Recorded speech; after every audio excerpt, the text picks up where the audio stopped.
Alors voilà ce qui vient de se passer, c'est le genre de séisme diplomatique qui montre qui contrôle vraiment le jeu.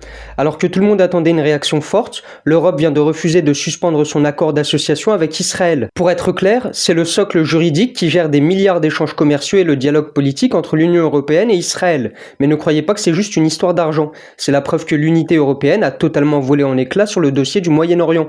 On pourrait croire que ce blocage mène à l'immobilisme, mais c'est l'inverse. Emmanuel Macron a décidé de faire cavalier seul au Liban, il exige un retrait israélien total et écoutez bien, il veut que les Libanais désarment eux-mêmes le Hezbollah. On demande à un pays en ruine de régler seul le problème le plus explosif de la région. C'est là que le décalage stratégique devient massif entre Paris et ses voisins. Le vrai choc, c'est que la France se dit prête à rester sur le terrain après 2026, au moment où les forces de l'ONU, la FINUL, plieront bagages et partiront du Liban. Imaginez des soldats français restant en première ligne pour reconstruire, pendant que le reste de l'Europe se protège derrière des accords commerciaux. On n'est plus dans une action commune, mais dans un pari français solitaire et de longue durée. Est-ce que c'est du leadership courageux pour stabiliser la région, ou est-ce qu'on s'enferme dans un piège que nos voisins ont déjà décidé d'éviter ?